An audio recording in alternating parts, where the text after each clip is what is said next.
أحبتي في الله أحداث النهاية، لأننا نعيش زمانا قست فيه القلوب وتراكمت فيه الذنوب على الذنوب، وقل فيه الخوف من علام الغيوب، وانشغل فيه كثير من الناس عما هو آت، بل وانحرف فيه كثير من الخلق عن منهج رب الأرض والسماوات. يبعث كل عبد على ما مات عليه. بعث الله الخلائق جميعا من لدن آدم إلى آخر رجل قامت عليه الساعة.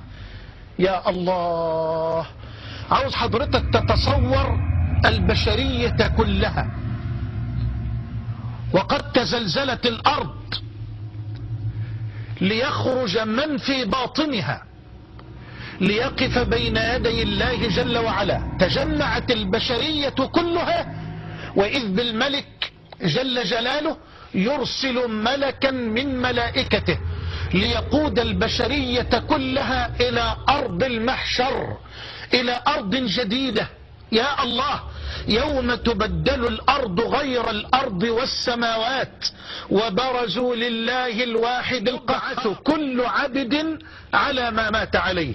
منهم من يبعث والنور يشرق من وجهه ومن أعضائه وبين يديه وعن يمينه، يوم لا يخزي الله النبي والذين آمنوا معه نورهم يسعى بين أيديهم وبأيمانهم يقولون ربنا أتمم لنا نورنا واغفر لنا إنك على كل شيء قدير. ومنهم من يبعث والظلمة تحيط به من يعني ما فيش فيها العلامات التي كنا نعلم بها الشوارع والطرقات في أرضنا أو في دنيانا، لا، ليس فيها معلم. يوم تبدل الأرض غير الأرض، أرض تانية خالص تختلف تماما عن الأرض التي عاشت عليها البشرية أو عاش عليها البشر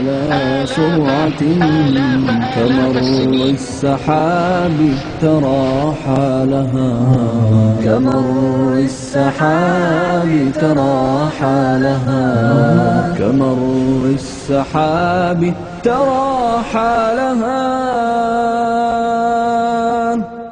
وتنفطر الأرض من نفخة هنالك تخرج أثقالها، ولا بد من سائل قائل من الناس يومئذ ما لها، من الناس يومئذ ما لها، من الناس يومئذ ما لها. تحدث أخبارها ربها، وربك لا شك أوحى لها، ويصدر كل إلى موقف يقيم الكهول وأطفالها، يقيم الكهول وأطفالها، يقيم الكهول وأطفالها. ترى النفس ما عملت محضرا، ولو ذرة كان مثقالها، يحاسبها ملك قادر، فإما عليها وإما لها، فإما عليها وإما لها، فإما عليها وإما لها. ذنوبي ثقال فما حيلتي إذا كنت في البعث حمالها، ترى الناس سكرى بلا خمرة ولكن ترى العين ما لها، نسيت المعاد فيا ويلها، وأعطيت للنفس آمالها، وأعطيت للنفس آمالها، وأعطيت للنفس آمالها.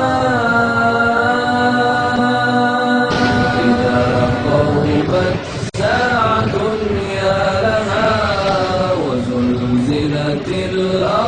زلزالها تسير الجبال على سرعة كمر السحاب ترى حالها كمر السحاب ترى حالها كمر السحاب ترى